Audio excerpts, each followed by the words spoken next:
The sun is up, it's a beautiful day. My beginning will be as bright as the sun. Come, won't you come along? 서린의 정원입니다. 오늘은요 5월에 서린의 정원에서 꽃을 피고 있는 순둥순둥한 아이들 22종류를 보여드리려고 합니다. 오늘 이 아이들이 어떤 환경에서 잘 크는지, 그리고 개체수를 늘리는 방법은 어떤 게 있는지 꼼꼼하게 설명을 드려볼게요. 첫 번째는 남도자리인데요. 이 아이는 노즈 활동이 잘 됩니다. 그리고 이 아이들은 포기를 나누어서 개체수를 늘릴 수가 있는데요. 작년에 제가 정말 조그만한 아이를 하나 사가지고 왔는데요. 노즈 활동이 잘 돼서 이렇게 꽃을 개화하고 있습니다. 다음은 봉봉 데이지인데요. 데이지 종류는 다양하잖아요. 근데 이 아이는 이름도 정말 예쁜 봉봉 데이지입니다. 제가 올해 3월 말에 이렇게 분홍색 봉봉 데이지와 하얀색 봉봉 데이지를 2포트 구매했는데요. 이 아이들은 노즈 활동은 되지 않지만 이렇게 예쁘게 꽃을 핍니다. 3월 말부터 지금까지 정말 풍성하게 꽃을 피고 있는데요. 이 분홍색 봉봉 데이지는 너무 이뻐서 제가 행잉에 걸어 놓았습니다. 요 하얀색 봉봉 데이지는 정말 작은 포트 하나 사갖고 온 거를 제가 일부는 화분에 일부는 노지에 심었는데요. 3월 말부터 지금까지 꽃이 계속 개화하고 있고요. 그리고 이렇게 몸집이 커져서 지금은 더 많은 양의 꽃을 피우고 있습니다. 제가 이 아이 같은 경우는 심은 지 한 2주 정도 지났을 때의 모습인데요. 2주 정도 지나도 이렇게 예쁘게 꽃을 피면서 몸집을 키우고 있었는데요. 현재 5월 달에 들어온 모습이 지금처럼 이렇게 달걀 프라이만큼이나 예쁜 꽃을 피우고 있습니다. 그리고 제가 조금 전에 말씀드린 것처럼 분홍색 봉봉 데이지는 행잉에 걸어서 이렇게 꾸준히 꽃을 보고 있습니다. 씨앗을 잘 받아서 한번 또 심어 보시는 것도 좋을 것 같습니다. 다음은 청화지손이인데요. 이 청화지손이는 너무 예뻐요. 그리고 이 아이는 특히나 행잉에 이렇게 심었을 때 정말 예쁘거든요. 가지가 길게 늘어나기 때문에, 그리고 가지 끝에서 꽃이 계속 피는 아이들이거든요. 제가 이 청화지손이도 지금 3월 말 정도에 구매를 해서 심었는데요. 정말 많이 몸집이 커졌고요. 그리고 꽃도 꾸준히 예쁘게 피고 있습니다. 노지 활동도 잘 되는데요. 이 아이는 삽목으로 번식을 하면 안 되고요. 씨앗으로 번식을 하시면 잘 번식시킬 수 있습니다. 다음은 노지 활동이 잘 되는 이메리스 보여드릴게요. 이 이메리스는 하얀 꽃을 피우잖아요. 지금 한참 꽃을 예쁘게 피우거든요. 지금 보여드린 것처럼 작년에 저는 포기를 나누어서 일부는 화분에 일부는 노지에 여러 곳에 옮겨 심었는데요. 지금 한참 꽃을 예쁘게 피고 있습니다. 화분에 심은 채 그대로 노지 활동도 될 만큼 이 이메리스는 추위에 강한 편인데요. 이 아이들은 포기를 나누어서 개체수를 늘리는 방법도 있고요. 삽목을 통해서 개체수를 늘리는 방법도 있습니다. 삽목도 의외로 잘 되거든요. 왜냐하면 가지가 힘이 없는 게 아니고 얘는 시간이 지나면 지날수록 가지가 약간 목질화 되는 것처럼 딱딱해지거든요. 그래서 그 가지를 잘라서 삽목을 하면 됩니다. 다음은 물망초인데요. 저희 서린의 정원에서 정말 이쁜 아이가 물망초이지요. 목말초는 순둥순둥하고요. 그리고 이 아이 같은 경우는 노즈 활동이 되고 제가 4월 초에 포기 나누기 하는 영상을 올려드렸거든요. 그렇게 포기를 나누고 나면 이 아이들이 개체수도 쉽게 늘릴 수 있지만 더 중요한 거는 물망초는 4월부터 꽃을 지금 5월까지 계속 꽃을 피고 있거든요. 게다가 색상도 얼마나 예쁜지 몰라요. 파란색이라서 정말 색상이 아름답거든요. 근데 이렇게 예쁜 아이가 노주 활동도 잘 된다는 게 정말 최대의 장점인 것 같습니다. 다음은 애기 별꽃인데요. 애기 별꽃도 제가 작년에 야생화코네에서 3,000원 정도 주고 정말 작은 포트를 하나 구매했었는데요. 그렇게 작은 아이를 데려오면서도 저는 포기를 5곳으로 나누어서 심었는데요. 처음에는 정말 꽃이 한 3송이 정도 보여주고 작년에는 한두 송이 올라오고 끝났었거든요. 근데 올해 이렇게 몸집이 커지면서 꽃을 정말 많이 피우고 있는데 이 아이들이 애기 별꽃이잖아요. 너무 작아서 애기 별꽃인데 지금은 좀 키가 많이 자랐습니다. 그리고 애기 별꽃은요, 겨울 월동 준비를 해주면 노지 활동도 잘 되고요.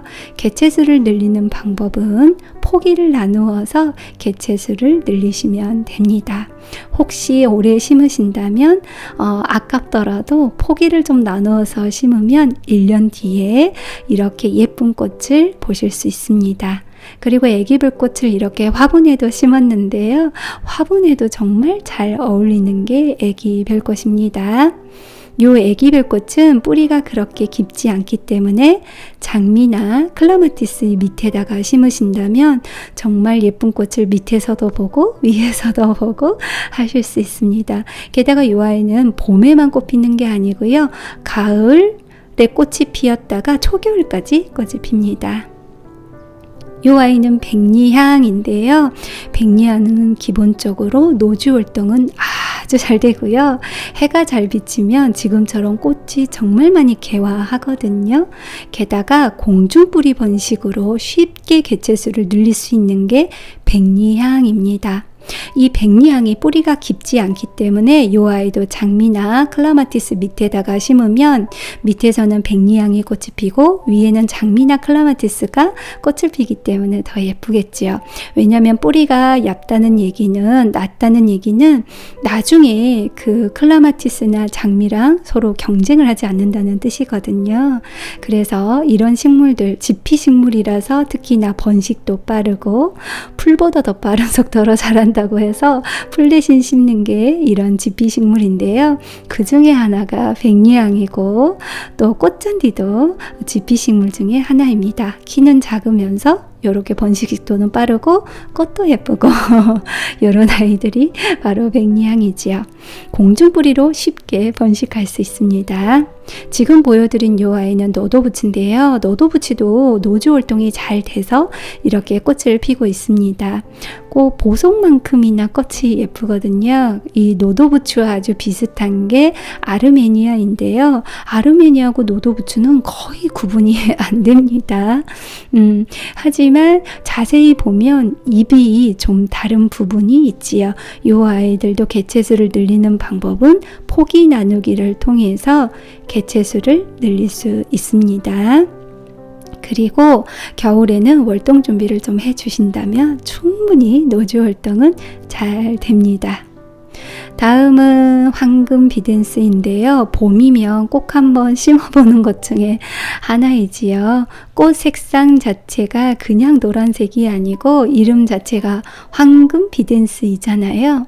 황금색만큼이나 아름다운 색상을 가지고 있는 게 황금 비덴스인데요. 이 아이는 봄과 가을에 꽃이 핍니다. 그리고 이제 이 아이는 투톤 몽 마가렛인데요. 제가 한 포트에 3,500원에 구매를 해서 심었는데요. 몽 마가렛이라는 이 말 자체가 나무처럼 키울 수 있는 아이들을 몽 마가렛이라고 하거든요.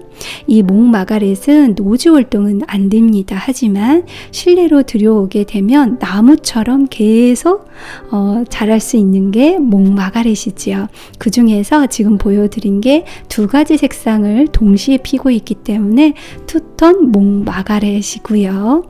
그리고 이제 제가 또 보여드릴 게 겹 몽 마가렛도 있습니다. 몽 마가렛 종류도 정말 다양해졌거든요. 그래서 이렇게 겸목 마가렛도 있으니까 한 번씩 보시면 좋을 것 같습니다. 꼭 겨울에는 실내로 들이게 되면 정말 나무처럼 크게 키울 수가 있습니다. 다음은 유럽 봄맞이인데요. 이 유럽 봄맞이도 노즈 활동이 잘 됩니다. 대신에 이 아이들은 삽목을 하는 것보다 지금 제가 설명한 것처럼 씨앗을 받아서 심으시면 됩니다. 그리고 노지에 심으면 자연 발화율이 높기 때문에 이 아이들을 노지에 심으면 더 좋겠지요. 어떻게 보면 안개꽃만큼 아주 예쁜 아이입니다. 다음은 소국인데요. 소국은 봄부터 가을까지 꽃을 계속 피는 아이들이에요. 대신에 한여름에는 장마가 비가 너무 자주 오잖아요. 그래서 그때 물 빠짐이 좋아야 꽃을 계속 필 수가 있거든요. 그래서 물 빠짐에 특히나 신경을 써 주셔야 합니다. 이 아이는 마가렛인데요. 마가렛이 저희가 올 봄에 3월 말 정도에 12포트가 한 6,000원 정도 제가 구입한 것 같거든요. 그래서 그 아이들을 화분에 일부 심고 노지 일부에 심고 그랬는데 이 아이들이 지금 정말 꽃이 예쁘게 피거든요. 이른 시기부터 노란 꽃을 피면서 정말 봄의 향기를 느끼게 해주었던 아이들이 마가렛입니다. 게다가 생명력이 아주 강해서요. 이 아이들이 웬만한 추위에도 계속 꽃을 피웠거든요. 그래서 이 아이들은 꼭 봄에 한 번은 심어 보셨으면 좋겠습니다. 지금 보여드린 것처럼 앞에 보여드린 목 마가렛은 목질화 되는 과정이 있고요. 일반 마가렛은 이렇게 목질화 되지 않고 이렇게 쉽게 흔들리는 이런 모습을 보여주고 있습니다. 다음은 메발톱인데요. 메발톱은 노즈 활동이 아주 잘 됩니다. 제가 노즈 활동이 되고 이렇게 꽃이 오래 피고 있는데요. 꽃몽우리까지 보면 한 20개 정도의 꽃이 필 것 같습니다. 정말 예쁘게 꽃도 잘 피는 이 아이들 같은 경우는 해가 좀 어느 정도는 비춰주어야 꽃이 잘 피거든요. 그리고 옆에 보면 아주 작은 요렇게 메발톱도 자라고 있는데요. 씨앗이 자연 발화돼서 밑에서도 자라고 있습니다. 이 메발톱은 워낙 노즈 활동이 잘 되기 때문에 한 번씩 심어보는 것도 좋을 것 같고요. 지금 제가 보여드린 거는 메발톱 중에서 장미 메발톱입니다. 장미처럼 생겼지요. 그래서 이 메발톱 종류가 정말 다양해졌어요. 겹 메발톱도 있고요. 색상도 정말 많이 다양해졌기 때문에 한 번씩 구경하는 것도 좋을 것 같습니다. 번식하는 방법은 씨앗을 받으셨다가 심으시면 됩니다. 다음은 장미 앵초인데요. 앵초 종류도 정말 다양하잖아요. 그 중에서 장미 모양을 하고 있다 그래서 장미 앵초입니다. 앵초는 좀 추위에 강한 편이기 때문에 이 아이들 같은 경우는 너무 양지에 심기보다는 반양지나 또는 반음지에서 잘 큽니다. 다음은 제가 너무 좋아하는 사피니아입니다. 사피니아는 노지에 심게 되면 자연 발화율이 정말 높아서요. 심었던 주변에 많은 양의 사피니아가 자라는 것을 보실 수 있습니다. 그래서 사피니아는 봄부터 서리가 내릴 때까지 꽃이 계속 피고 풍성하게 피고요. 이 아이들 같은 경우 혹시나 장마 때 힘들어한다라고 하면 위에 꽃만 줄기를 쫙 잘라주면 뿌리만 살아있으면 다시 또 자라서 꽃이 또 풍성하게 자라거든요.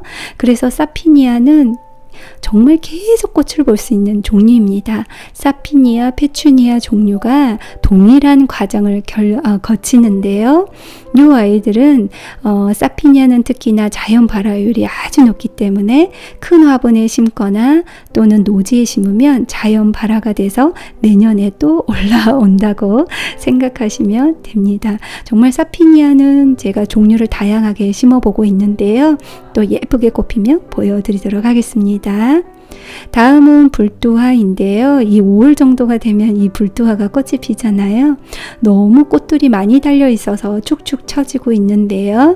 이 불두화는 나무 종류이기 때문에 그렇게 신경 안 써도 정말 꽃이 잘 핍니다. 오히려 거름을 많이 주면 오히려 꽃이 덜 피는 경향이 있기 때문에 너무 많은 거름은 주시지 않으셔야 합니다. 그리고 지금쯤 되면 불두화의 새순에 아마 진딧물이 올라와 있을 텐데요. 그 진딧물은 손으로 좀 문지르시면 진딧물은 죽습니다. 다음은 아주가인데요. 아주가는 노주 활동이 아주 잘 됩니다. 저희 집에는 아주가 종류가 한 8가지 종류가 있는데요.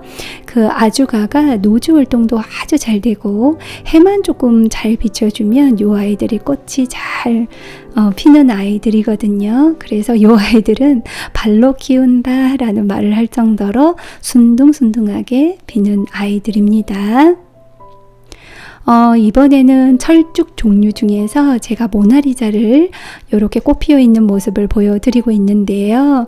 방울이도 저희는 키우고 있는데 방울이는 이제 거의 다 꽃이 졌고요. 철쭉 종류 중에서 이 모나리자가 지금 꽃이 예쁘게 피어 있습니다.